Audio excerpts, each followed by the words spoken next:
Praise the lord. పరిశుద్ధ గ్రంథంలో దేవుడు అనేకమైన వాగ్దానాలను మన ఎడల చేస్తున్నారు. ఆయన యందు భయభక్తులు కలిగిన నడుచుకునే వారి జీవితాలలో లేదా వారి కుటుంబాలలో దేవుడు తన వాగ్దానాలను నెరవేర్చాలని ఇష్టపడుతూ ఉంటాడు. ఆయన బహు ఆశ కలిగి ఉంటాడు. నీ జీవితంలో కానీ నీ కుటుంబంలో కానీ ఆయన యందు భయభక్తులు కలిగి నడుచుకుంటూ ఆయన మాటకు విధేయత చూపుతూ ఆయనను ప్రేమించడం ద్వారా ఆయన నమ్మకంగా సేవించడం ద్వారా ఆయన యొక్క వాగ్దానాలను వాటి ద్వారా ఆశీర్వాదాలను మన జీవితంలో నెరవేర్చుకోగలుగుతాం. ఈ యొక్క వాగ్దానాల ద్వారా అనేక మంది ఆశీర్వదింపబడుతున్నారని నేను ఆశిస్తున్నాను. చూడండి, ఈరోజు వాగ్దానంలోనికి మనం వెళ్దాం. కీర్తనల గ్రంథం 59వ అధ్యాయం 16వ వచనం. నీవు నాకు ఎత్తైన కోటగా ఉన్నావు, ఆపద్దినములలో నీవు నాకు ఆశ్రయముగా ఉన్నావు. ఆయన మనకి ఎత్తైన కోటగా ఉన్నాడు, ఆపద దినములలో ఆయన మనకు ఆశ్రయముగా ఉన్నాడు అని ఈరోజు వాగ్దానం చేస్తున్నాడు మన దేవుడు. చూడండి, మనం పాత నిబంధన కాలంలో కానీ లేదంటే పూర్వం మనం చూసుకుంటే రాజులు తన రాజ్యాల చుట్టూ ఎత్తైన కోటలు కట్టేవాళ్ళు, ఎత్తైన ప్రాకారాలు కట్టేవాళ్ళు. దేనికోసం చెప్పండి? శత్రువులు వాళ్ళ రాజ్యంలోనికి ప్రవేశించకుండా. ఈరోజు నీ జీవితాల్లో ఏదైతే శత్రువుగా నిన్ను వెంటాడుతుందో నీ జీవితంలోనికి అది ప్రవేశింపకుండా ఆయన నీ జీవితానికి ఎత్తైన కోటగా ఉంటాడు.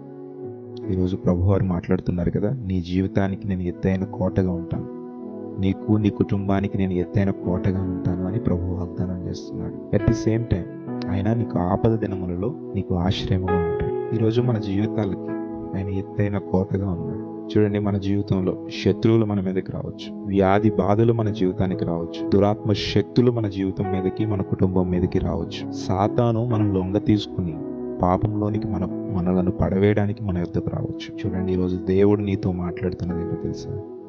నీకు నేను ఎత్తైన కోటగా ఉన్నాను.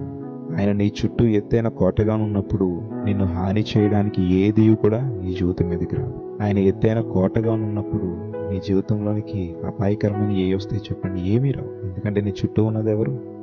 నీ దేవుడు. ఆయన ఎత్తైన కోటగా ఉన్నాడు.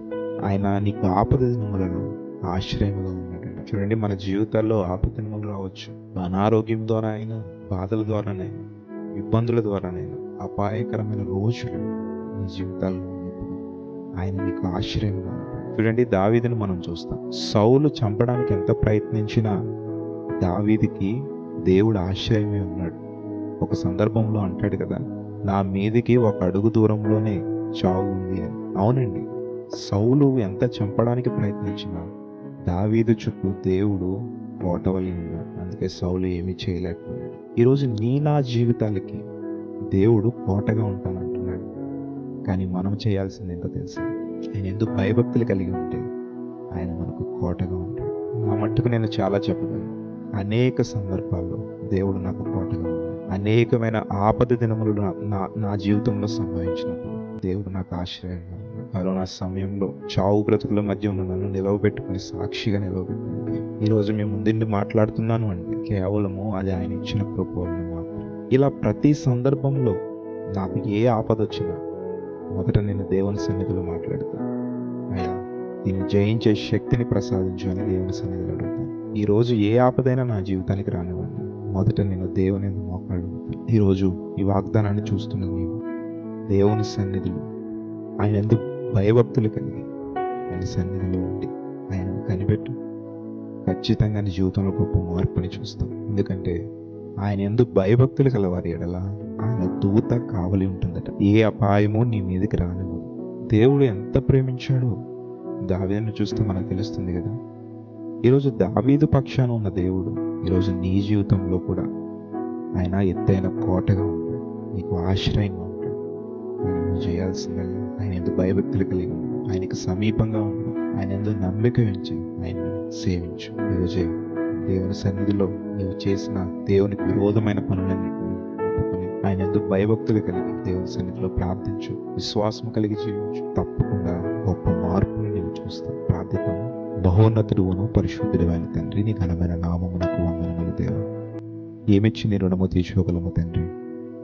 ఈరోజు సజీవుల లెక్కలో మమ్మల్ని ఉంచావు, అందుకు నీకు స్తోత్రము. మాకు ఎత్తైన కోటగా, మాకు ఆశ్రయముగా నీవు ఉంటాను.